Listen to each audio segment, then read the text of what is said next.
అందరికీ నమస్తే అండి. మనం పిల్లల విజయంలో తల్లిదండ్రుల భాగస్వామ్యం అనే అంశం గురించి మాట్లాడుకుంటున్నాం కదా.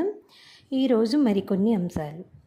పిల్లలు ఏదైనా తప్పు చేసినప్పుడు కొందరు తల్లిదండ్రులు విపరీతంగా కోపగించుకుంటారు. కానీ సైకాలజిస్టుల ప్రకారం ఇది సరైన పద్ధతి కాదు. పొరపాట్లు మానవ సహజంగా గుర్తించి మరోసారి అలాంటి తప్పు దొరలకుండా ఏం చేయాలో చెప్పాలి. అలాగే కొత్త కొత్త విషయాలను తెలుసుకోవాలనే తాపత్రయంలో పిల్లలు రకరకాల ప్రశ్నలు వేస్తుంటారు. సైకాలజీలో జరిగిన కొన్ని అధ్యయనాల ప్రకారం చాలామంది తల్లిదండ్రులు తమ పిల్లలు ఏదైనా విషయంలో సరిగ్గా ప్రవర్తించటం లేదనిపిస్తే దానినే గోరంతను కొండంతగా చేస్తారు కానీ మంచిగా ప్రవర్తించినప్పుడు పట్టించుకోరు.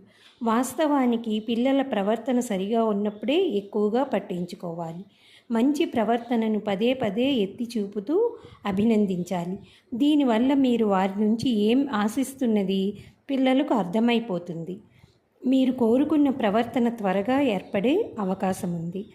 చెడు ప్రవర్తనను చూసి చూడనట్లు వదిలివేయటమే ప్రమాదకరం కానప్పుడు మంచిదని నిపుణుల అభిప్రాయం. దాని గురించి పట్టించుకోకపోతే పిల్లలు మళ్ళీ అలా చేయాలని కోరుకోరు. పట్టించుకుంటే ఇంకా ఎక్కువగా చేయవచ్చు. ఇది తెలియక టీచర్లు, తల్లిదండ్రులు పిల్లలను సరికాని ప్రవర్తనకు విపరీతంగా కోప్పడటం, శిక్షించటం చేస్తుంటారు. దీనివల్ల ప్రతికూల ఫలితాలు వచ్చే ప్రమాదం ఉంది. ఆసక్తి రేకెత్తించటం. ఆసక్తికరమైన అంశాలపై మన శారీరక, మానసిక శక్తులన్నీ కేంద్రీకృతమవుతాయి. స్కూలు బయట పలు విషయాలపై పిల్లలు ఆసక్తి చూపుతారు.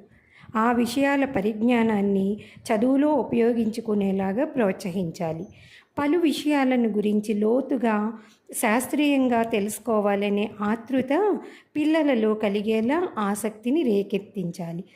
బాల్య దశలో ఎక్కువ మంది పిల్లలు తమకిష్టం వచ్చినట్లు అటు తల్లిదండ్రులను, ఇటు ఉపాధ్యాయులను ప్రశ్నిస్తూ ఉంటారు.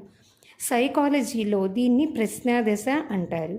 ప్రతిదీ తెలుసుకోవాలనే ఆసక్తి దీనికి కారణం. ఈ దశలో పిల్లలు జవాబుల కోసం తహతహలాడతారు. ఏది అడిగితే ఎవరేమనుకుంటారని అనుకోరు. ఇలాంటి పరిస్థితి తరగతి గదితో పాటు బయట కూడా ఏర్పడుతుంది. టీచర్లు విసుగు అనుకోకుండా పిల్లలకు ప్రతిదీ సమాధానం చెప్పాలి. ఇంకా పిల్లల అనుభవాలను ఆధారంగా చేసుకుని ప్రశ్నలకు సమాధానాలు చెప్పాలి. తమ చుట్టూ ఉండే పరిసరాలతో పిల్లలు మమేకం అవుతారు.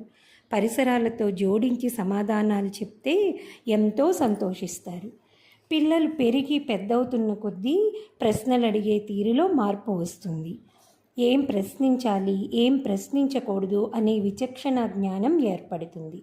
అడిగి తెలుసుకుందామని కుతూహలం, ఆసక్తి ఉన్నా అడిగితే ఏమనుకుంటారోనని మనసులో అనుకుని అడగటానికి తటపటాయిస్తారు. తరగతి గదిలో అయినా బయట అయినా ఇలాగే ఉంటుంది.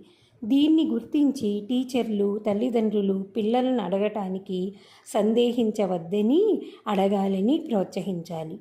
పిల్లలు ఏ వయసులో ఉన్నారనే దాన్ని బట్టి తల్లిదండ్రులు తమ ప్రతిస్పందనలు నిర్ణయించుకోవాలి. మరికొన్ని